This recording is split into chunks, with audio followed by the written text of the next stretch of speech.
Just brief introductions on yourself and what the company does, just so that then everybody knows who everybody is. We'll start this way and work our way down, so then it's Michael and Jerome. Great. Sorry, Frank, over to you. Thanks, Richard. Just to keep it short, Frank Noe, I'm Head of Capital Formation at Primevest Capital Partners.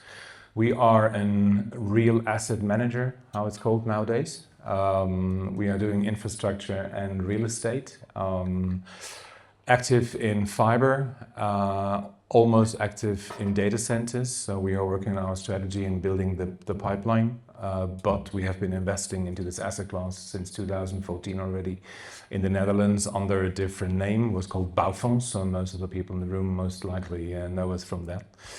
And we are doing relatively easy plain vanilla build to rent living strategies around Europe. Activities around Europe, nevertheless fiber and digital business-wise, strong focus on Germany at that point in time. Great. It'd be very interesting to pick up on your experience of being active in the Dutch market as well as here in Germany and those perspectives. Michael, over to you. Yes, and thanks for having me. So Michael Dada, I'm representing the German Datacenter Association, which is, as the name is, an association of German data centers, meaning we are representing everyone in the industry, including developers, operators, investors, suppliers, consultants, hopefully PVC at some point, to further help the industry grow here in Germany in all the markets, in all different aspects, from edge to hyperscale. Not yet in space, but everything in between. We do, and thanks, Thomas, for mentioning politics is becoming a very important point. I've been in the industry for plus 10 years, and when I started, data centers tend to be very secretive, confidential.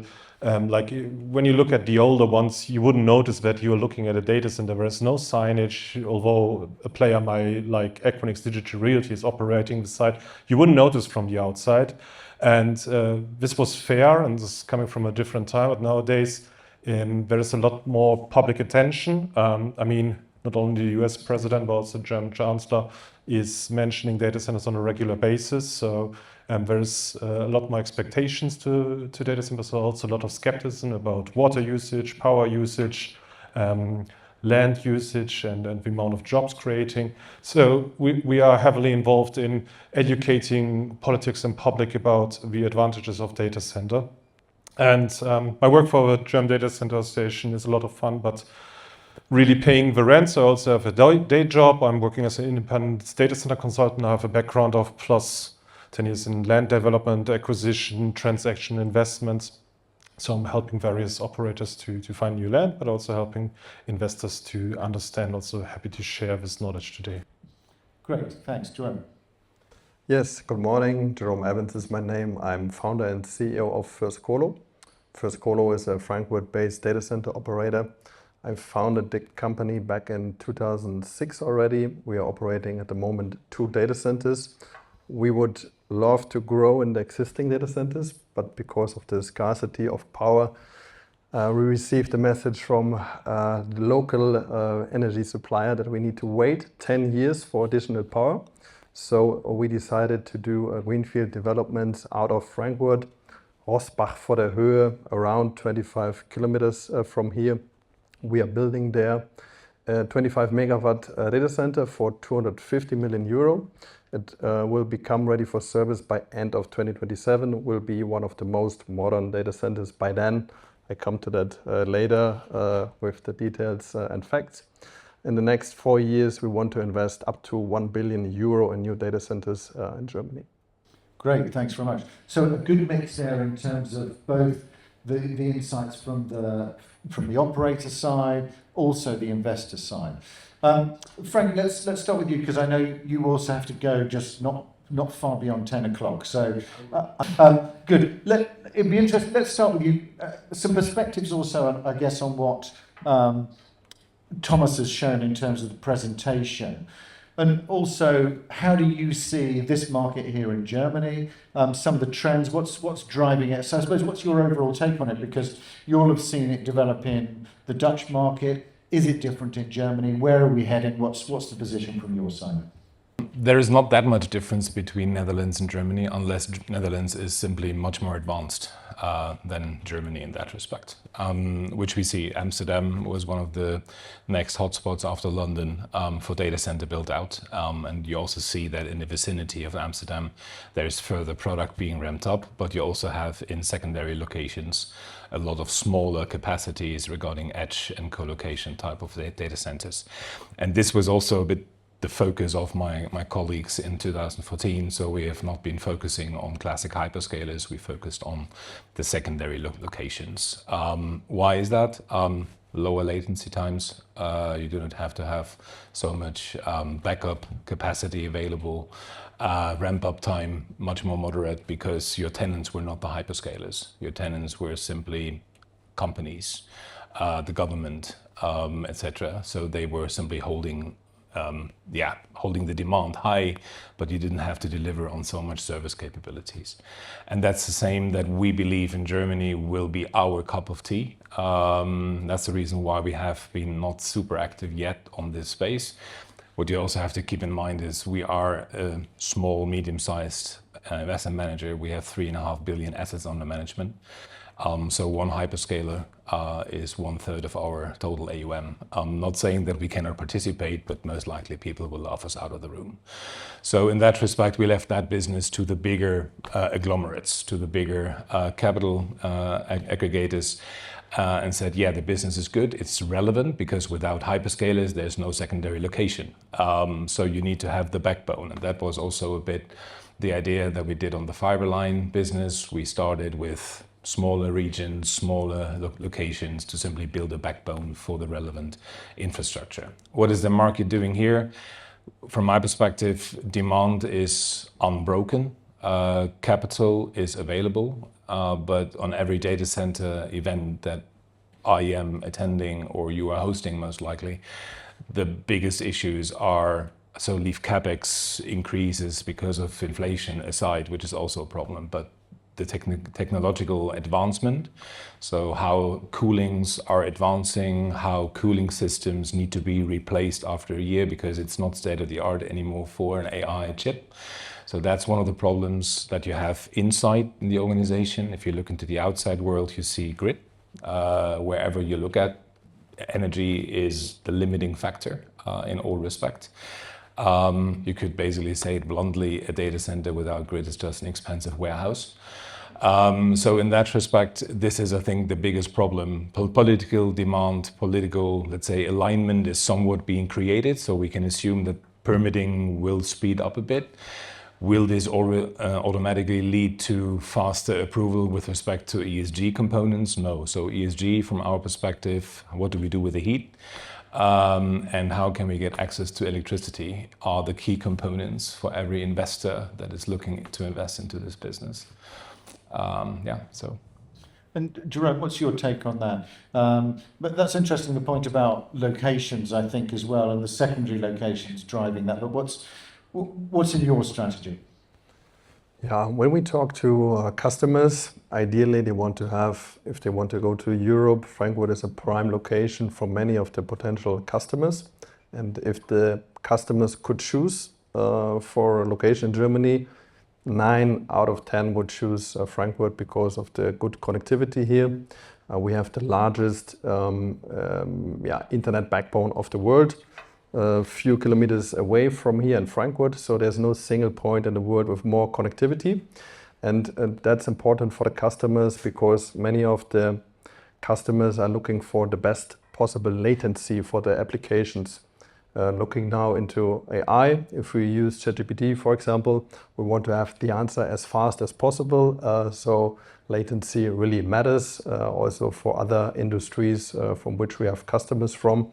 But when we look now into the future, we will see that the distribution of data centers will be wider, more locations in Germany. At the moment, we are based in Frankfurt, but we will also have locations outside of Frankfurt to meet customer demand because of the scarcity of power that we see here and which wouldn't be solved in the near future. Okay, good. And Michael, maybe just from you in terms of the location side, what are you seeing from an operator perspective? Is there a preference for it to be within one of the main cities, or is there more of a chance to diversify out of those? What's your sense of that?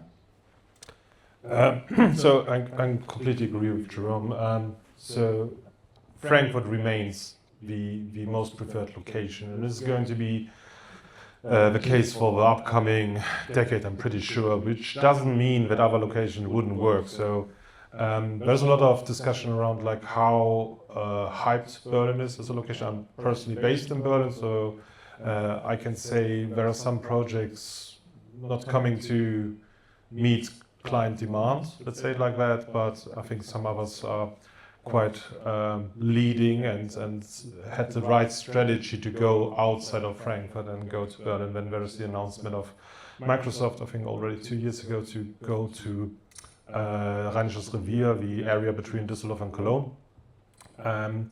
So I think the short answer is, so Frankfurt will always beat markets.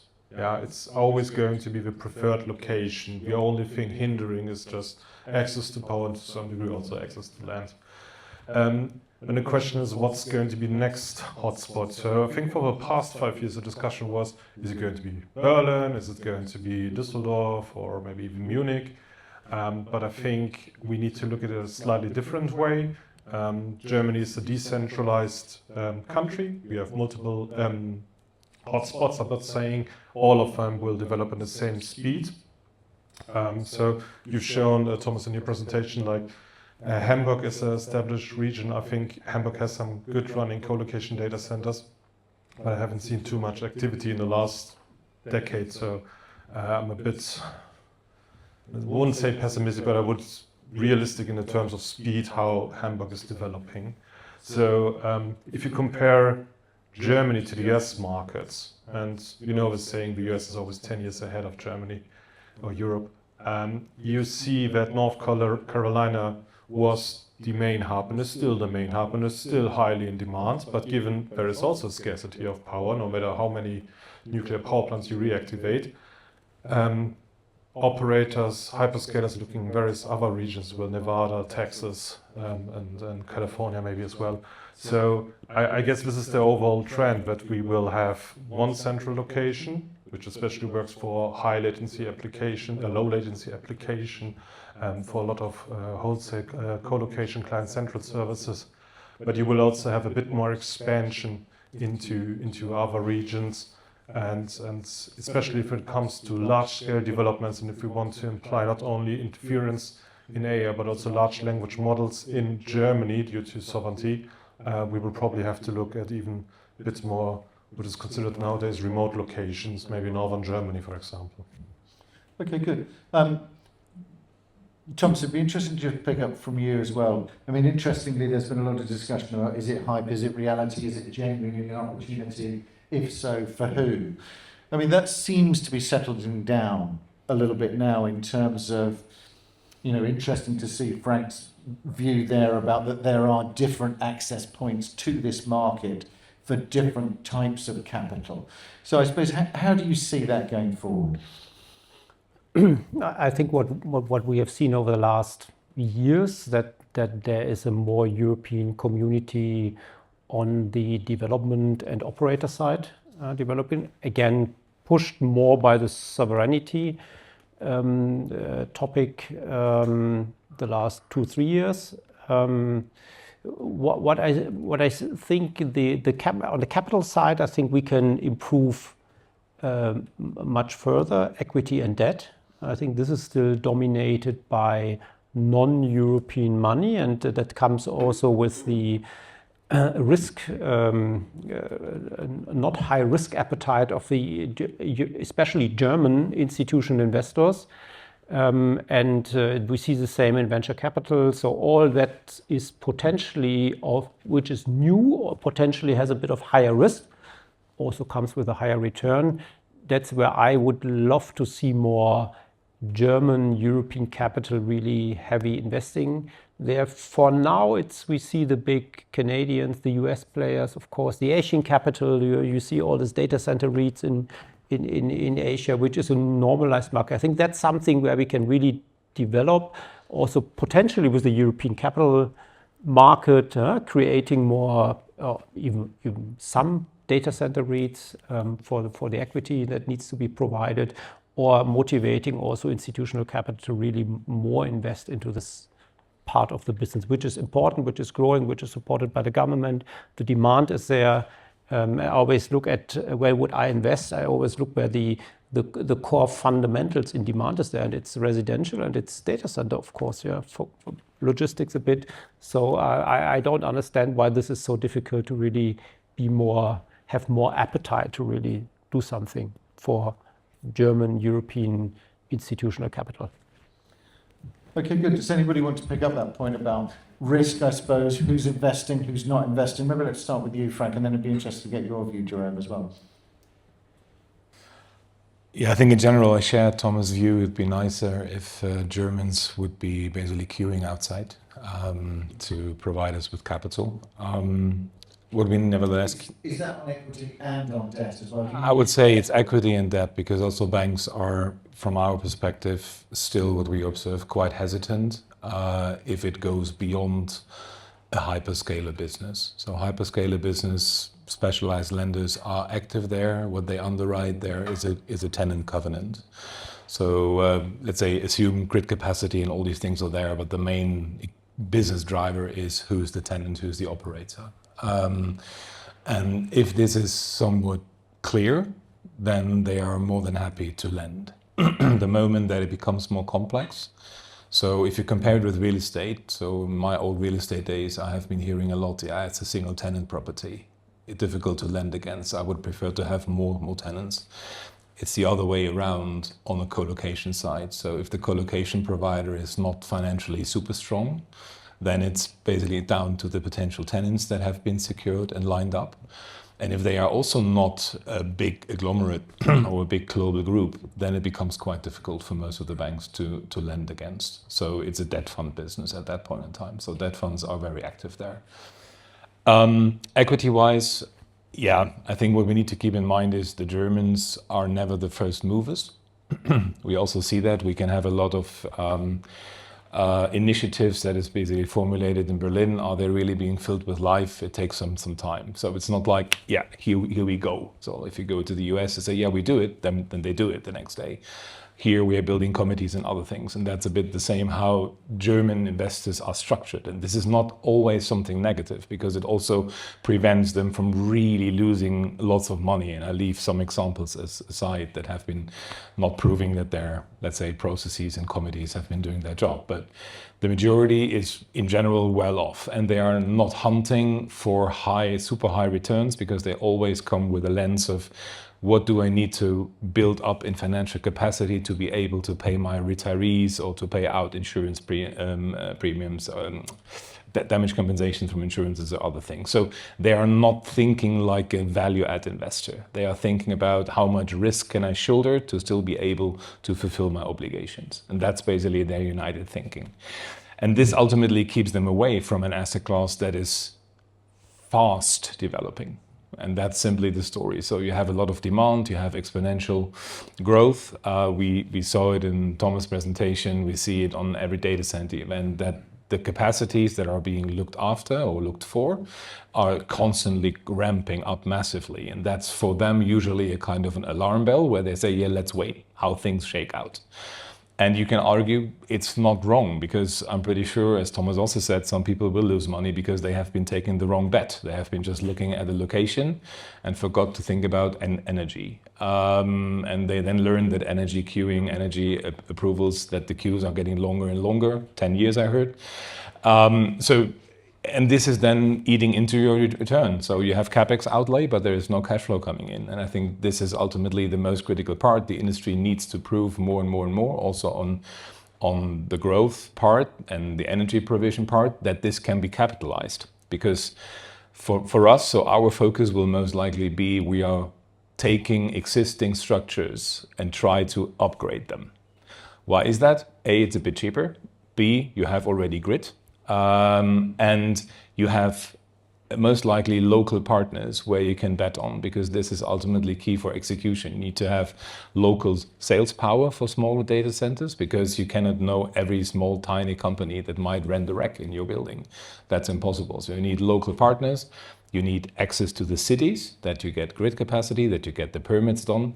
And you have to be, let's say, and the AI retrofit or retrofitting data centers simply goes live or capitalizes much faster than if you build on the green lawn. You try to get fiber in, you try to get grid in, and then it might take some time until you're getting awarded, until you get really revenue in. So you have capex outlay, but no cash flow producing assets.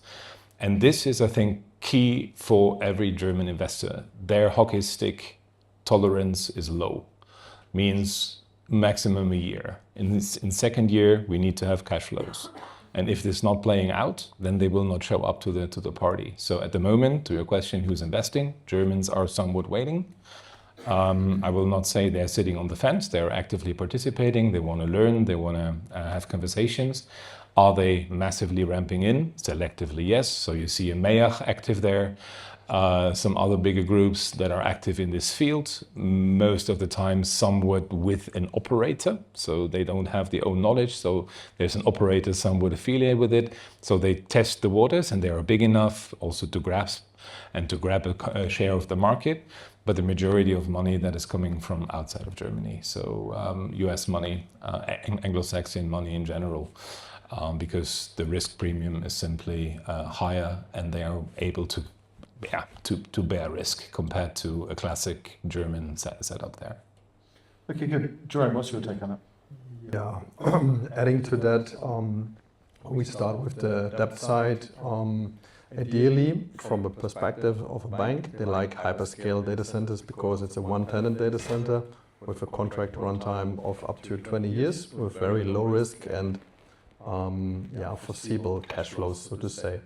And from our perspective, there was a shift in the past years where there's more openness to finance colocation data centers, such as our project there. It has more like 10 to 20 customers there.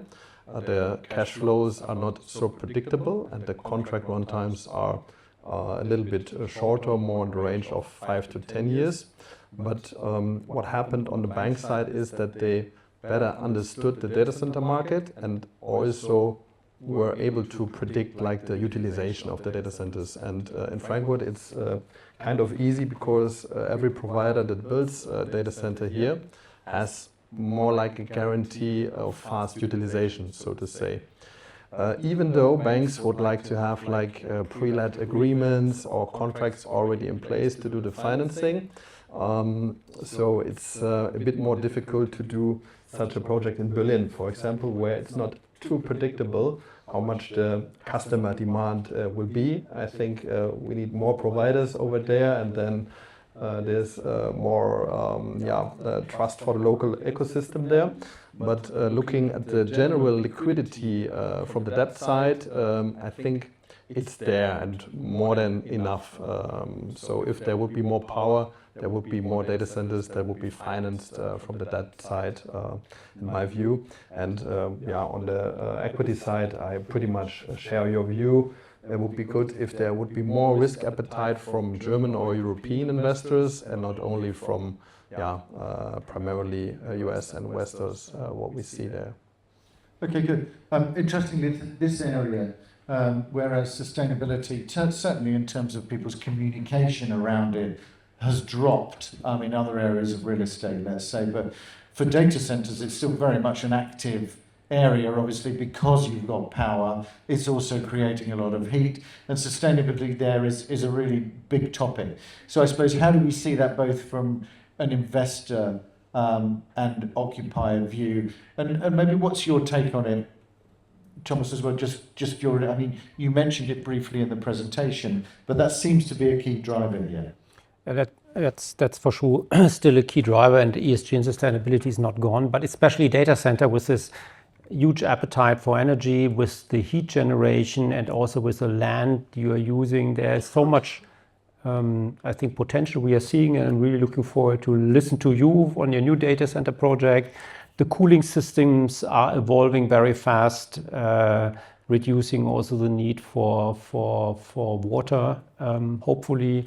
There will still be the need for energy, might be reduced because the technology is improving, But there we also see this solutions behind the grid. Yeah, you create your own energy for the data center with solar combined with battery storage system. I think that's also part of the ecosystem to really get the sustainability in the energy supply. And also with the discussion with the new gas provision potentially, but I still hope that we can get that on a sustainable base, as the government also said. But wishful thinking is one thing, and really delivering a stable energy system is a bigger challenge, not to get any damages. But yes, for sure, it's a big opportunity, I would say, still looking at the data centers 10 years ago and today. I think they already evolved from a sustainability perspective, and also put some green around and make it more nicer. I think that was what the mayor from Hattersheim said. These are not nice buildings. Yeah, we could do and have position, and that's a bit also for the positioning for the data center industry to really position themselves as someone who can contribute. Yeah. Cheap heat. Yes, it's easy to talk, and you need to get the heat from the data to somewhere, whatever. You can't cook the people in the swimming pool in the local pool if there's so much energy. But I think some solutions, hopefully, and the communication is important. Again, with the local politics, with the people that live around, I think that's getting more important. Well, let's pick up with you, Jerome, and then I'll come back to you. And then if anybody has a question for Frank, let me tell you, Frank cannot continually push his time back. So if you have one, it's best to really ask it in the next 30 seconds, I would suggest. Jerome. Yeah, picking up your point, communication with the municipalities and the mayors is really important. When I had the first meeting with the mayor of the city of Rossbach, I told him I want to build one of the most beautiful data centers in Germany.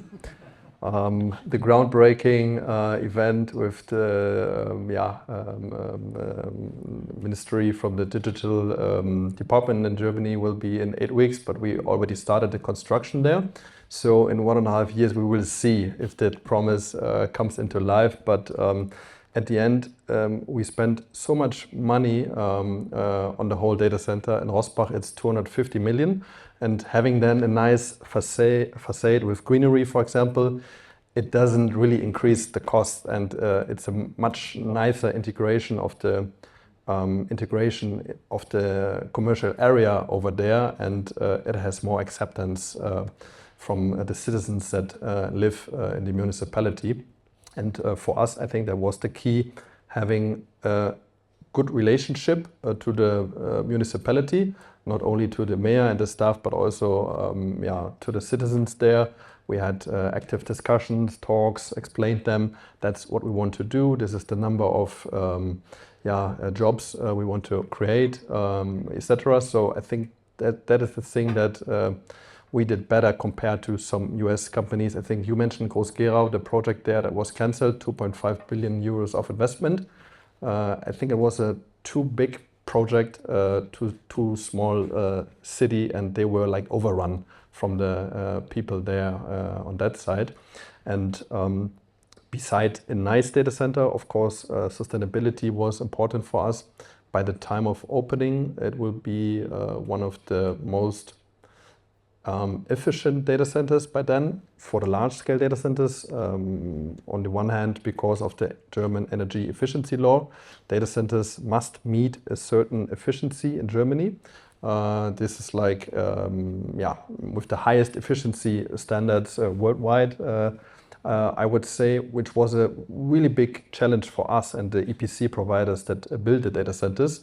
We will meet the targets, but it will be really difficult. The advantage for the customers is that they pay effectively less kilowatt hours per kilowatt that they are operating there. So we have intrinsic motivation to do that.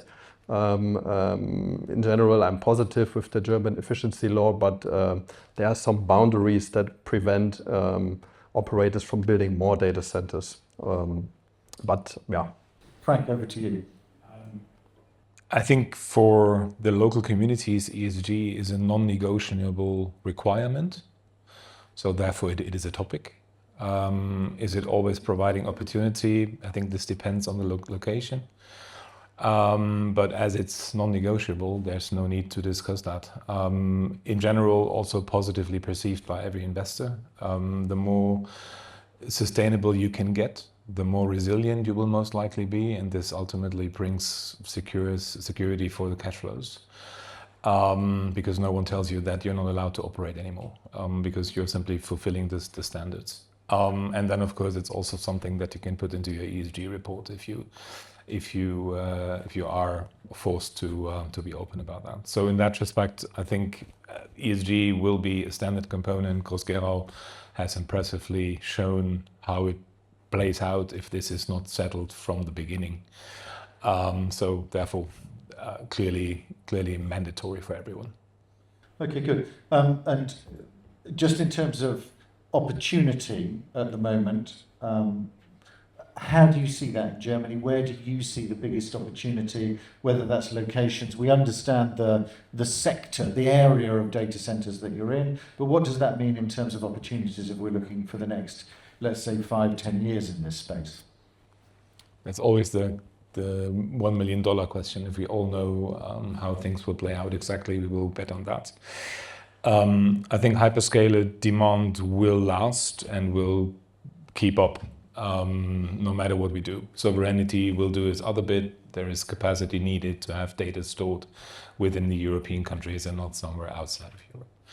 And also in Germany in particular.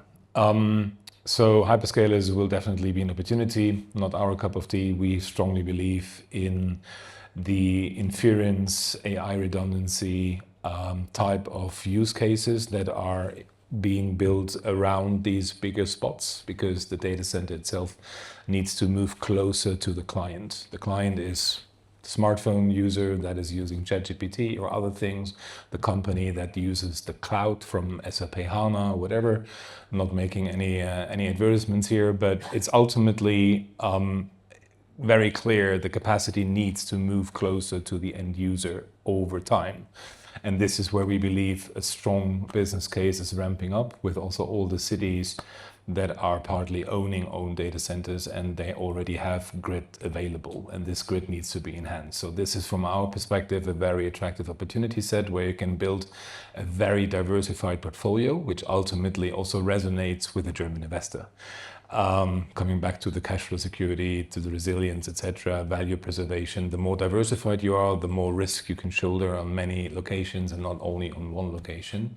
So that's, from our perspective, our strong belief that this is offering a huge opportunity set. I'm not saying that the hyperscaler market, let's say that ships didn't sail, there's enough demand, there's a lot of push coming automatically from the big hyperscaler tenants, operators, but we believe that in particular with the government approaches, with the German Mittelstand that is always talked about, that is not in the cloud yet, there is so much opportunity waiting down the line with nice margins that then ultimately creates a very nice opportunity set also for more risk-averse investors. And that's our focus point. That's the reason why I said we are almost active. So we are building the pipeline in that respect to be able to entertain investor conversations, because our focus will also be for Germany, German investors. Why is that? Also, when you come to a city and ask for an approval, then you say, hey, I'm financed by a German institution, and they will most likely open the door faster than if you come with a Chinese investor or a US investor.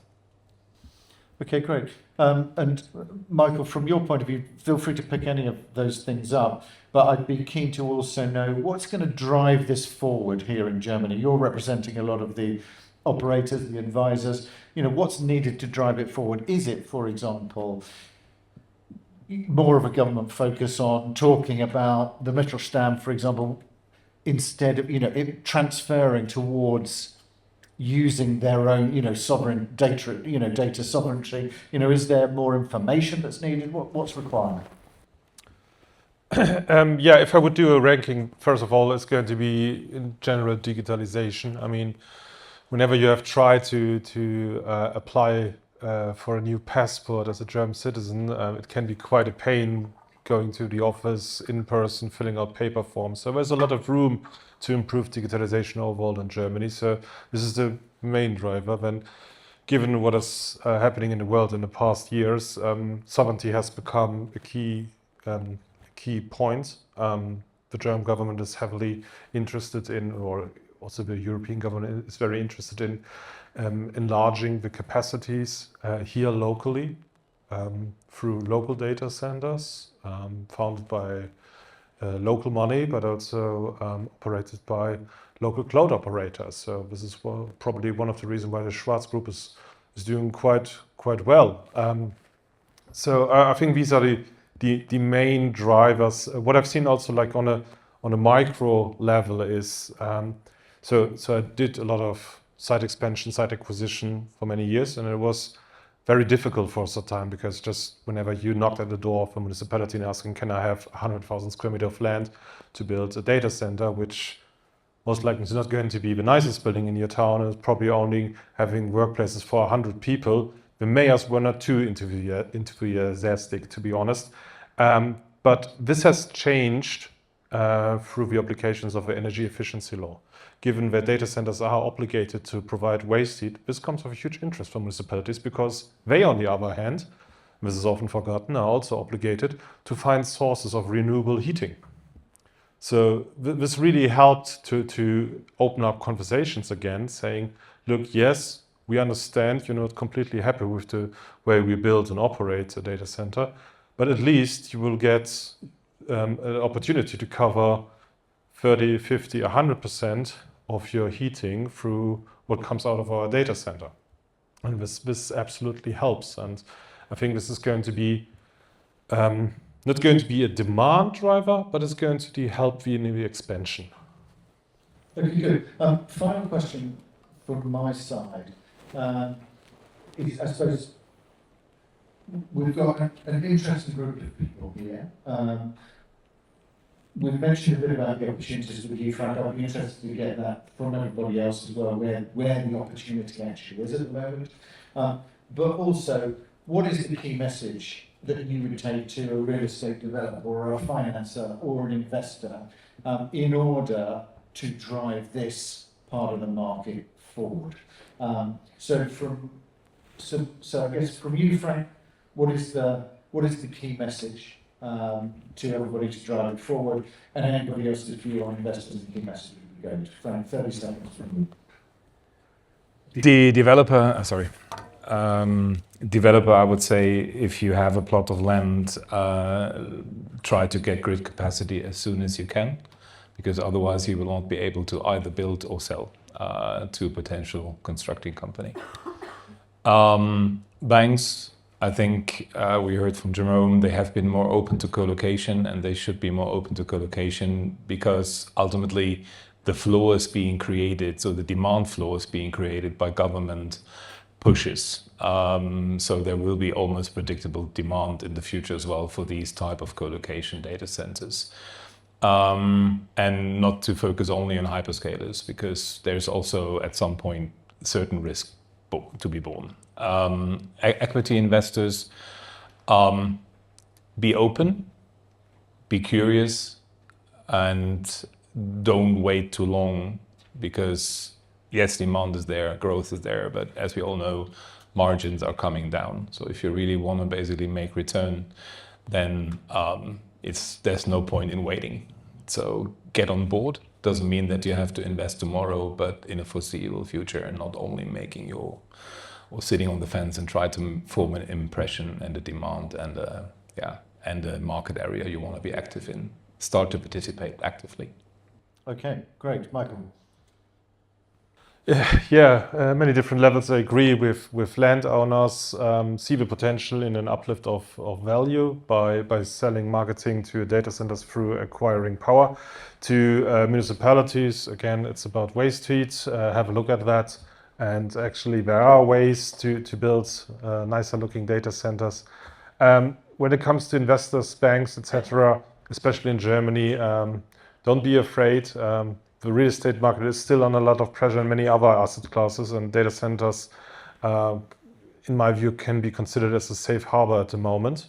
So have a look at it. And the same, like, forget what you know about office buildings, logistic investments. This is a different asset types. It works differently. So throw away your templates. You wouldn't use your same cash flow analysis for an office building and a hotel. So why do it for a data center? Ask other questions. Don't ask too much about reletting and other tenants. Ask about location, about latency, about fiber, about power, and how unique this can make a location can make.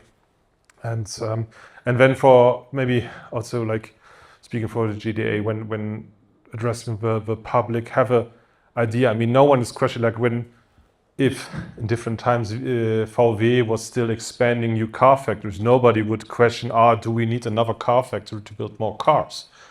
When I was involved in a project, standing in front of a local community, I was asked, do we really need more internet?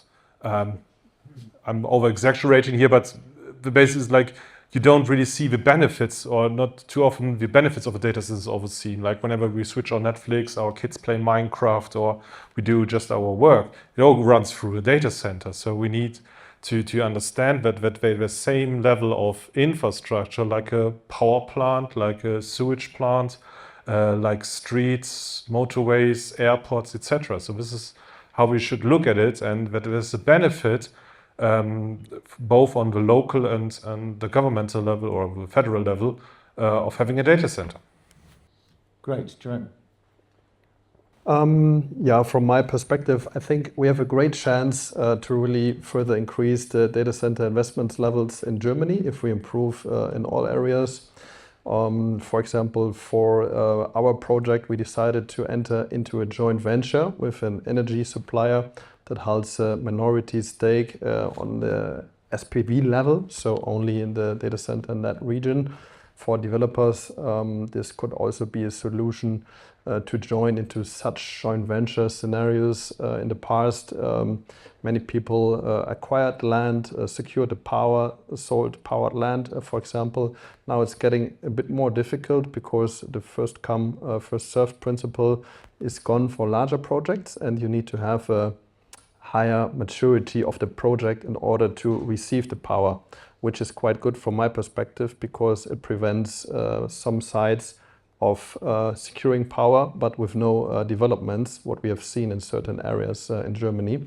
So the parties that will dig deeper into the whole development process will benefit from more security for potential power for the site and then be able to develop the site.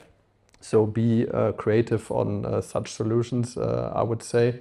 On the debt side, more appetite, as Frank said, for co-location instead of just hyperscale only financing projects for Google, Amazon or Microsoft, doing it a bit broader because the risk is on a similar level distributed to more potential clients in a data center.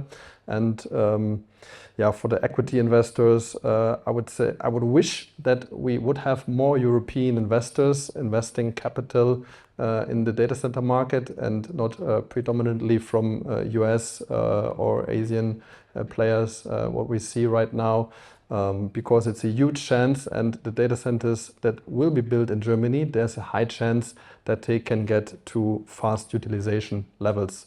Not always in the same pace as in Frankfurt, but at the end there will be more openness from customers to secure capacity in Hamburg, for example, or even more in the northern side of Germany because we have good access to power there.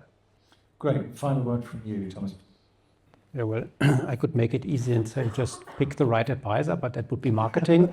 No, I'm just coming back to the global statistic and the Oxford Economic Study we've published with more details to come later this month. There is a window of really looking at the 2050 chart. Yeah, there is a window of opportunity, I would say, being part of this really big wave in the next 3 to 5 years, and then it will come down to the maintenance phase, which is still okay for equity and debt to participate in the later stage.